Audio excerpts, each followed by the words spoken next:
Hey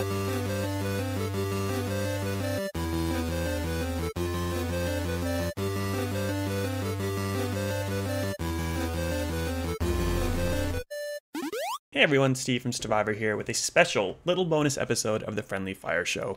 I was lucky enough to be joined by Melburnian Evan Evagora. You've seen him as Elnor in Star Trek Picard, and you'll see him as Nick in 2K and Supermassive's The Quarry. It's out today, and we had a little chat about The Quarry, about horror, video games, and of course a little bit about Star Trek because I couldn't resist.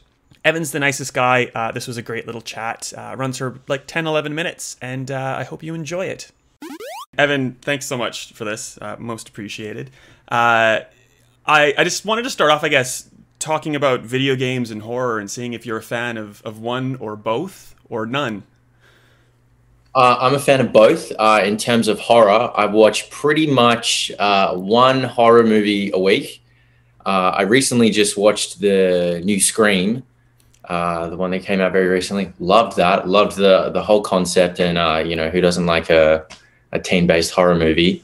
And in terms of video games, I mean, like, I grew up playing Call of Duty and Grand Theft Auto. I was really big on Tony Hawk's Pro Skater, and I actually, just before we started this production, all of my friends were telling me I need to play Until Dawn, and I was so gutted that I didn't play it earlier, because all I wanted to do is just, you know, play every different ending in it and just see all of these crazy outcomes. Well, and now you're basically in Until Dawn, but the next iteration. I think it's, to be fair, I think it was my favorite Supermassive game until The Quarry, and I'm not just saying that. And I don't want to get into too many spoilers, but I like the way that this has leaned into the supernatural stuff. What drew you to The Quarry? Was it kind of that supernatural horror slant, or, you know, like, you get to be in an 80s slasher movie basically? I think it was a bit of everything. You know, it was this kind of like teen horror.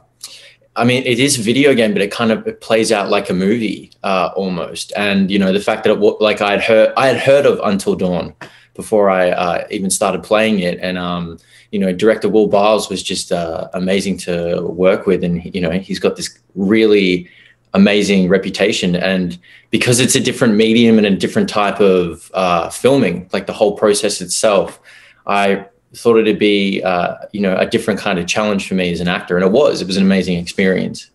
Nice. And I guess it's weird because I'm imagining, like, you on La Sirena in Picard, you know, you've got fake ears on and you're kind of like pretending to dodge phaser blasts.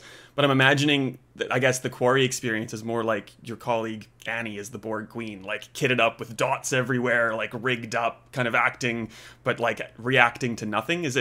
What are the similarities and what are the differences there? I mean, it is a lot of reacting to nothing, and you have to use your imagination. But I'd say compared to Picard, The Quarry was that on steroids. I mean, you're in this kind of blank room with all of this flawed lining that's everywhere, and then you've got these TV screens, and you're in essentially what's a scuba suit, known as a mocap suit, and you've got all these dots on your face, and a camera is right in your face to be able to gauge, you know, all of your reactions and facial expressions. And the only way you can see anything is on these monitors, which is really cool. You know, when you see yourself as a character and you see that you're, you know, in the woods or in this building or outside. So it required a lot of imagination, but it was very freeing and fun at the same time. Is it a different experience, you know, like seeing yourself as Elnor, like that's you, that's physically you, as compared to seeing like a digital copy of yourself? How does that hit home? I'd say it's pretty similar, although I freaked out a little bit more from excitement, I have to add, when I saw myself as a video game character, because although I am Elnor with the elf ears and the eyebrows, you know, the rendition of me in the game is really spot on, like scarily accurate. Did you get to make any like requests, like, oh, I'd like my left bicep to just be like a little bit bigger, or, you know, probably not, but if anything, to make me a little bit taller or skinnier. But, I mean, he like, the character's very slim, and you know, when they do the body scans, it's everything is exactly into proportion of who you are. But if I could, I'd probably, you know, maybe ask for some like Harry Potter-esque glasses. That's probably the only thing I've altered with my look. Excellent. Now, like, I'm assuming this was kind of done in the midst of COVID protocols. So did you get to act with like fellow camp counselors and like bounce off acting, or was it all really self-contained? It was kind of self-contained. I mean, initially we started the whole process, I believe, in early 2020, and then obviously the world stopped. And then coming back into it, there was a lot of COVID restrictions. So we actually were acting more in groups. So we didn't really do any of the large group scenes together. We were always acting with, like 3 or 4 of us, which was great because, we got to know each other a little bit better. And me not being a native Los Angeles or Los Angelite, however you want to call it, I didn't know many people. So I actually made a few friends from the sets. One of my best mates, Zach Tinker, he's also in the video game. So it was just like a really great personal, more intimate experience. Nice. And I guess you're in now like a supermassive alumni of like big name people. Rami Malek, Sean Ashmore, Ashley Tisdale was in the last one. Is this like a different kind of credit for you? Is this just an acting credit, or is it a video game acting credit? Like how does the weight kind of sit there? Is this important because of all those big names? I don't think it's important because of those big names. I think the story really speaks for itself, and that's what attracts names like that. It's great stories on a different platform. This might not necessarily, if it was just a movie, be as amazing, but the fact that you have so many options in this game and there are so many outcomes, like 186 different ways that this could end up. It's pretty much choosing your own movie, and that's the idea. I think that's a draw card for this. So it's a bit of a hybrid, a bit of a video game, a bit of a movie. It's that awesome in between.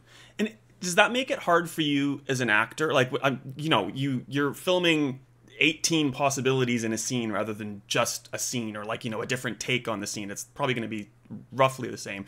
How do you do that? Do they kind of give you like a little briefing? Like, here's kind of where you are in this path, go, or do you just have to just suck it up and do it?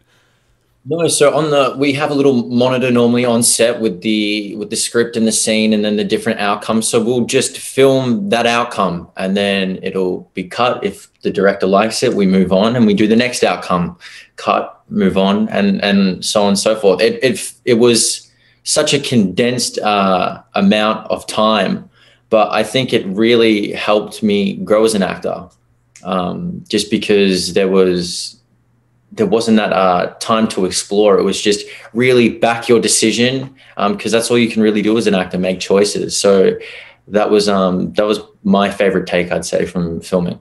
And it probably brought like a sense of authenticity, because you're not going to be able to sit there while things are happening in the camp around you and really think about it.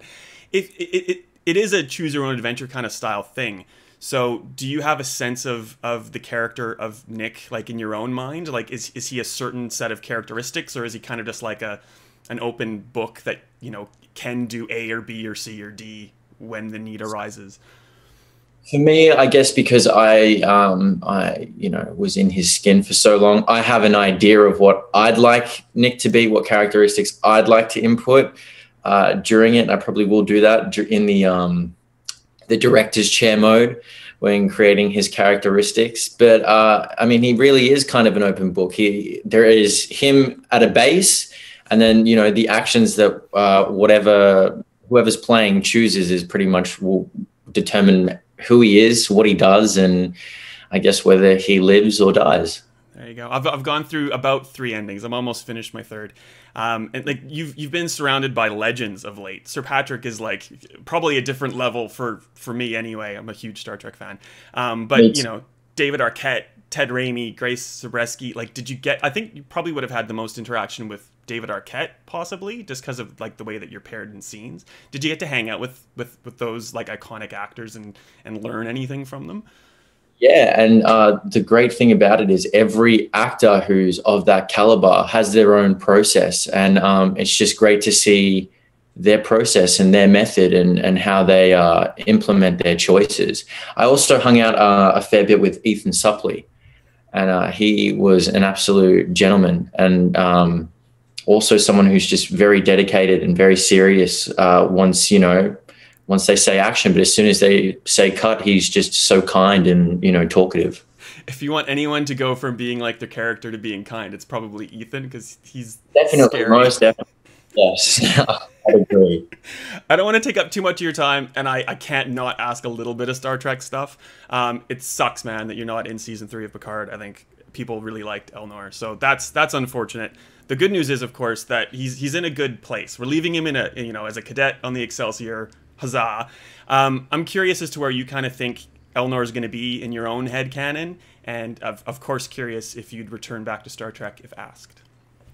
If asked, you know, never say never. It'd have to be, I'd say, just like Patrick coming back for Picard under the right circumstances and the right story. I probably, people will probably get mad at me saying this, but I don't actually see him staying in Starfleet. I think it's just him adopting one institution for another, and he's still trying to find who he is and his own path and his own journey. So where he'd end up, I don't know, but I have a feeling it wouldn't be in Starfleet forever. Well, thank you for your absolute candor. So lame. Evan, Evagora, thank you so much for your time. Truly appreciated. Always nice to see someone from Melbourne just like doing amazing. So well done. And the Quarry is out now, Xbox, PC, PlayStation, and you're a giant part of it. So that's exciting for you and for everybody else. Thanks again so much for your time. Thank you so much, Steve.